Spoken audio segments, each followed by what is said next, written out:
သက်ရှင်နေတဲ့တည်ဆုံခြင်းကြောင့်အလွန်ပါလာတဲ့နေနမိတ်တစ်ခုမှာဂျူဒီယာရက်တည်နေခဲ့ပါတယ်။သူ့ရဲ့နှလုံးခုန်တန်တွေကတဖြည်းဖြည်းလျော့နေလာပြီးအသက်ငွေတော့တီကလည်းတစ်စက္ကန့်ချင်းစီပြောက်ကွယ်သွားနေပါတယ်။ပြင်ပလောကမှာတော့လူတိုင်းကသူ့ကိုစိတ်ပူပေးနေကြပေမဲ့ဂျိုရဲ့အသိစိတ်ကတော့အမှောင်ထဲကိုတဖြည်းဖြည်းနင်းမြုပ်နေခဲ့ပါတယ်။တစ်ဖက်မှာတော့မေဟာဂျိုရဲ့လက်ကိုတင်းတင်းဆုပ်ကိုင်နိုင်ရင်မျက်ရည်တွေကိုမတားနိုင်တော့ပါဘူး။အကိုဂျိုတို့အချိန်ချင်းခွန်နေပြီးသူ့တန်ကလည်းတုံရင်နေတယ်။မျက်ရည်တွေကလည်းအဆက်မပြတ်စီးကြနေပါတယ်။သူပြန်ကြားနိုင်မလားဆိုတာတော့မသိကြပေမဲ့သူမရက်ခဲ့ပါဘူး။ဂျိုသားမျက်လုံးပြတ်မဖွင့်လာရင်သူ့ဘဝတစ်ခုလုံးပြိုလဲသွားတော့မယ်ဆိုတာမင်းကောင်းကောင်းသိနေခဲ့တာပါ။ဒါပေမဲ့ဂျိုကတော့အဲ့ဒီတန်တွေကိုမကြားနိုင်သလိုပဲတေဆုံချင်းစီကိုတိတ်တိတ်လေးရှောင်းလာနေခဲ့ပါတယ်။တေဆုံချင်းတကားကိုဖွင့်လိုက်တဲ့အခိုက်အတန့်လေးမှာတော့ဂျိုရဲ့စိတ်တွေကိုအတန်လေးတစ်ခုဝင်ရောက်လာခဲ့ပါတယ်။အကိုဂျိုကျွန်တော်ကိုမရှိတော့ဘူးလား။အကိုအိမ်ပြန်လာတာကိုကျွန်တော်ကိုမစောင့်စီခြင်းဘူးလား။အဲ့ဒီစကားတွေဟာတရှင်ကမင်းချင်းချင်းပြောခဲ့ဘူးတဲ့စကားတွေပါ။စကားလုံးတွေကဂျိုရဲ့နှလုံးသားကိုနူးညံ့စွာထိုးပေါက်ဝင်ရောက်လာပြီးအမတ်တရားတွေကိုတစ်ခုချင်းစီပြန်လည်ဖွင့်ပေးလိုက်သလိုဖြစ်သွားခဲ့ပါတယ်။မင်းနဲ့အတူရေမောခဲ့တဲ့နေ့တွေပြက်ကိုရီးယားနားလေပေးဖို့စူးစမ်းခဲ့တဲ့အချိန်တွေအရှင်းရှင်းတော့အသက်တောင်ဆုမှုမတွတ်ဆုတ်ခဲ့တဲ့အခိုက်အတန့်တွေအကယ်၍မြန်သူသာပြောက်ခွေသွားခဲ့ရင်မင်းဘလောက်ထိနာကျင်နေလဲဆိုတဲ့အတွေ့တွေကဂျိုရဲ့စိတ်တွေကိုပြင်းပြင်းထန်ထန်ရိုက်ခတ်လာခဲ့ပါတယ်။တစ်ဖက်မှာတော့မင်းဟ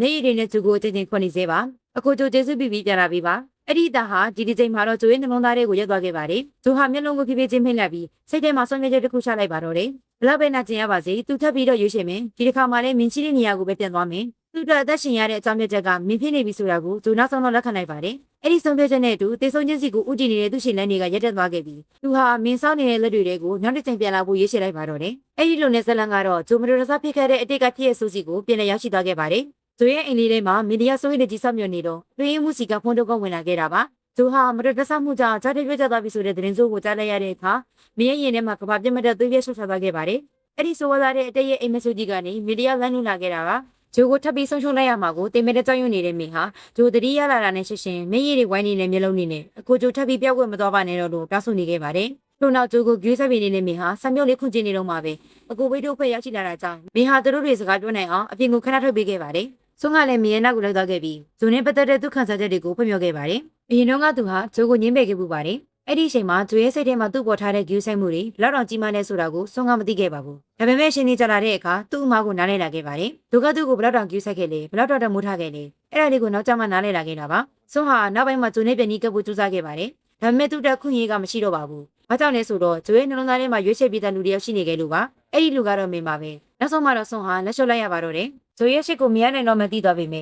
ဲ့ဂျိုကိုတော့တရရကကောက်ွယ်ပေးစီချင်နေခဲ့ပါတယ်။ဒါကြောင့်မင်းကိုသူ့အကိုဂျိုကိုကောင်းကောင်းရွေးဆိုင်ပေးဖို့တောင်းဆိုခဲ့ပါတယ်။ဒါပေမဲ့မင်းကတော့စွန့်ပြောမလုံးမဲ့သူမျိုးမဟုတ်ပါဘူး။သူကအစကလေးကပြင်ဆင်ပြီးသားဖြစ်နေခဲ့ပါတယ်။မင်းဟာစွန့်ကိုတီးတီးငြိမ်ငြိမ်ကြည့်လိုက်ပြီးသူ့အနေနဲ့အစကလေးကဂျိုကိုကောက်ွယ်ဖို့အတွက်လိုအပ်တာမှန်သမျှပြင်ဆင်လာပြီးသားလို့ပြောလိုက်ပါတယ်။ဒါပေမဲ့ဆန်လန်ကဒီနေရာမှာမရက်သေးပါဘူး။အခန်းပြင်မှာနောက်ထပ်လူတစ်ယောက်ကလည်းအထဲကိုမူတော့ဆိုင်နေခဲ့ပါတယ်။သူကတော့ဂျိုရဲ့အမိပါ။တပ်ပြသူနဲ့ရင်ဖြစ်တာကြောင့်အခုချိန်မှာအထဲဝင်ပြီးဂျိုကိုတွေ့ဖို့သူ့စိတ်ထဲမှာတော်လေးတွေ့ဝင်နေခဲ့ပါတယ်။အဲ့ဒီချိန်မှာပဲမင်းရဲ့အမိဟာသူမနာကိုရောက်ရှိလာခဲ့ပြီးသူတို့နှစ်ယောက်ဟာအချင်းချင်းရင်ဖွင့်ပြောဆိုကြရင်နောက်ဆုံးမှာတော့ဂျိုနဲ့မင်းတို့ရဲ့ဆက်ဆံရေးအကြောင်းကိုပါပြဖြစ်သွားကြပါတယ်။မင်းရဲ့အမိကတော့ဒါကြတဲ့နှစ်ယောက်တွဲနေတာကိုဘာကြောင့်ဒီလောက်တောင်ပုံမှန်တိုင်းလက်ခံပေးနေတာလဲလို့မေးလိုက်ပါတယ်။ဂျိုရဲ့အမိကအရင်ကသူမကိုနဲ့လည်းဒီအရာကိုလက်မခံနိုင်ခဲ့ပါဘူး။ဒါပေမဲ့တာဖြစ်သူရဲ့အသက်ကိုဆုံးရှုံးရတာတဲ့ဆိုင်ရင်တာဖြစ်သူရဲ့ခံစားချက်ကိုနားလည်ပေးဖို့ကပူရေးကြည့်တယ်ဆိုတာကိုသူမနားလည်ခဲ့ပါတယ်။အမေတယောက်အနေနဲ့တာသမီရဲ့ဘဝကိုကိုလိုချင်တဲ့ပုံစံတိုင်းထိန်းချုပ်ဖို့ထက်သူတို့ရေးရှိတဲ့ဘဝမှာ professional အောင်နားလည်ပေးဖို့ကလည်းပူရေးကြည့်တာပါလို့ပြခဲ့ပါတယ်။အမေနှစ်ယောက်လုံးအခန်းထဲကိုပြောင်းရွှေ့စွာအတူတူကဝင်လာတာကိုမြင်လိုက်ရတဲ့အခ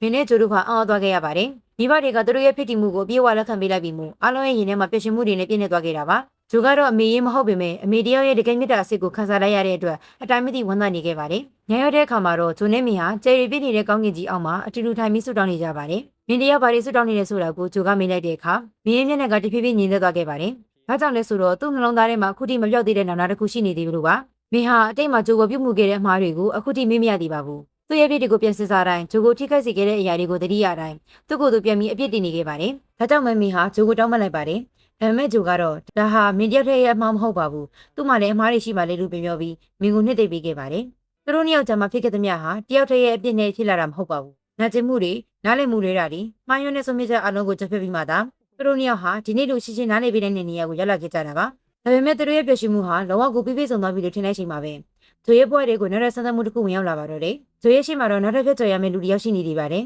။အဲ့ဒီလူကတော့မင်းရဲ့အဖေပါ။ဂျိုဆင်းရုံကဆင်းရဲမင်းနေမှာမင်းကသူ့ဘေးနားမှာမရှိခဲ့ပါဘူး။အဲ့ဒီအစာတွင်းမှုချင်းကစွန့်ရင်ပူပန်နေမျက်နှာနဲ့ဂျိုကိုမင်းရဲ့ဖေစီကိုခေါ်ဆောင်လာခဲ့ပါတယ်။မင်းရဲ့ဖေကတော့ဂျိုကိုစင်ခေါ်တဲ့မိကုန်းနဲ့စတင်မင်းမြန်းပါတော့တယ်။မင်းရဲ့ကိုကပတ်စံနဲ့ကန်လန်းခဲ့တာကိုဘာလို့လက်မခံခဲ့တာလဲ။နဲလို့လား။ငါကမင်းကိုငွေနဲ့ဝယ်လို့မရရင်လို့ဆိုကတနန်တက်လက်ကိုထုတ်ပြီးရှင်းရောက်စကားတွေပြောလိုက်ပါတယ်။ငါကမင်းကိုအချိန်မီပြတ်ကွက်သွားအောင်လုပ်ပြလို့ရတယ်။ဒီလိုဆိုရင်တော့မင်းကတန်းနဲ့ဆက်တွဲဦးမှာလား ဒါပေမဲ့ဘာကူမှမကြောက်တော့တဲ့ဂျိုကတော့အင်းစာပဲဖြစ်လိုက်ပါတယ်ကျွန်တော်နောက်တဲ့ချိန်မတော်တဆဖြစ်ပြီးပြောက်ွယ်သွားအောင်မယ်ဆိုရင်တော့မင်စီကိုပဲဘလို့ပဲဖြစ်ပြန်လာမှာပါဘာလို့လဲဆိုတော့ကျွန်တော်အသက်ရှင်နေရတာဟာမင်းကြောက်မှုလို့ပါပဲဒီစကားကိုကြားလိုက်ရတဲ့အခါမင်းရဲ့ဖေကခဏလောက်တိတ်ဆိတ်သွားခဲ့ပါတယ်သူ့ရဲ့မျက်နှာမှာတော့ဒေါသထက်ပိုပြီးနှက်ဆိုင်တဲ့ခန်းစားချက်တစ်ခုပေါ်ပေါက်လာခဲ့ပါတယ်နောက်ဆုံးမှာတော့သူကအမှန်တရားကိုဖွင့်ပြလာပါတယ်သူဂျိုကိုမကြိုက်တာကဂျိုဟာဆင်းရဲလို့မဟုတ်ပါဘူးလက်တာလေးတယောက်ဖြစ်နေလို့လည်းမဟုတ်ပါဘူးသူတကယ်ကြောက်နေတာကဂျိုနဲ့မင်းတို့ရဲ့ယူသတဲ့ချစ်ချင်းကြောင့်သူ့သားကိုထပ်ပြီးဆုံးရှုံးရမှာကိုပါဒီစကားနဲ့အတူမင်းရဲ့ဖေကအတိတ်ကဖြစ်ပျက်တွေကိုဂျိုကိုပြန်လည်းပြပြခဲ့ပါတယ်အရင်တုန်းကမင်းဟာဂျိုဆိုတဲ့ကောင်လေးတယောက်ပြောက်သွားခဲ့တော့ကထမင်းတော့ကောင်းကောင်းမစားခဲ့ပါဘူးအင်ကိုလည်းပြစ်မလာတော့ပ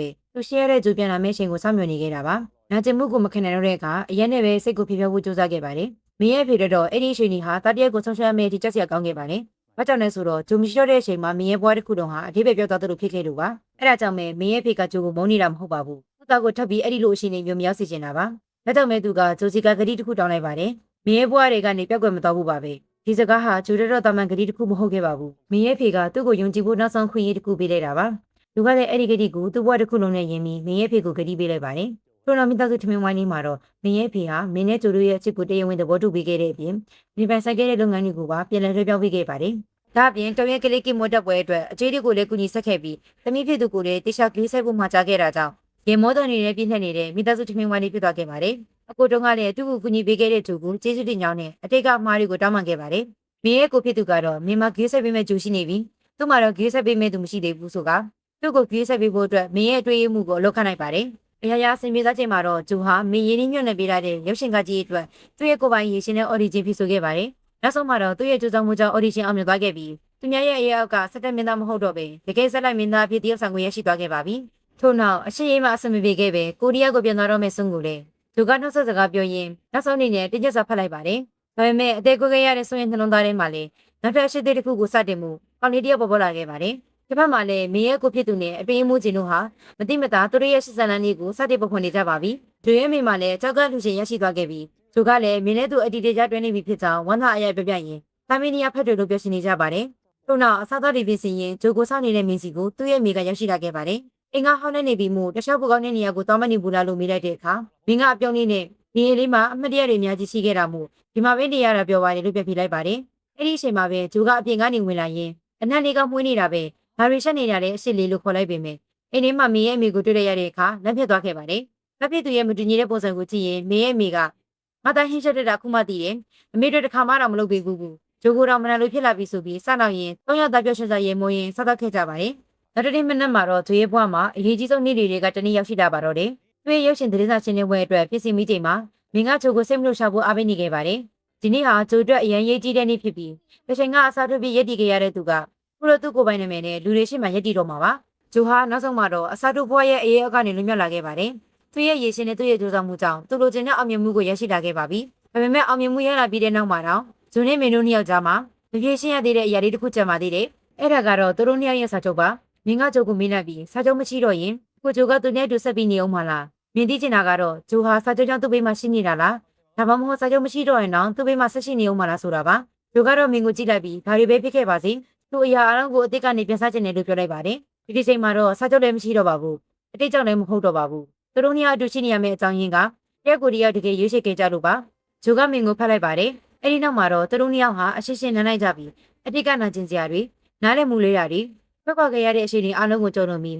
သူတို့နှစ်ယောက်ရဲ့ဘဝကိုအတိတ်ကနေစတင်မှုဆုံးဖြတ်လိုက်ကြပါတယ်ဒီတစ်ခါမှာတော့ဘသူအစားထိုးမှလည်းမဟုတ်တော့ပါဘူးဘသူရဲ့အရေးအောက်မှလည်းမဟုတ်တော့ပါဘူးဂျိုကလည်းဂျိုဖြစ်မင်းကလည်းမင်းဖြစ်တရက်ကိုတရက်ကိုယ်တိုင်ရွေးချယ်ပြီးအတူတူရှောင်းလန်းသွားကြပါတော့တယ်အဲ့ဒီနောက်မှာတော့နှစ်ယောက်သားတယောက်ကိုတယောက်အနက်ရှန်ဆုံးဖတ်သွယ်လိုက်ကြပြီးတနာခဲ့ရသမျှအနေအမြင့်တွေကိုစင်နာသူရဲ့နှခမ်းတဆုံနဲ့ချွေမြင်စွာညီကုန်းရှုပ်လိုက်ရင်နှစ်ယောက်သားပူပင်လာတဲ့ညချမ်းတွေကိုပျော်ရွှင်စွာဖြစ်တဲ့ရင်းနဲ့ပဲဇလန်ကြီးကပြည့်ပြည့်စုံစွာပြီးဆုံးသွားခဲ့ပါတော့တယ်အဆုံးထိဆောင်ပြီးကြည့်ရှုပေးတဲ့တယောက်စီတန်းကိုလည်းအထူးပဲကျေးဇူးတင်ရှိပါတယ်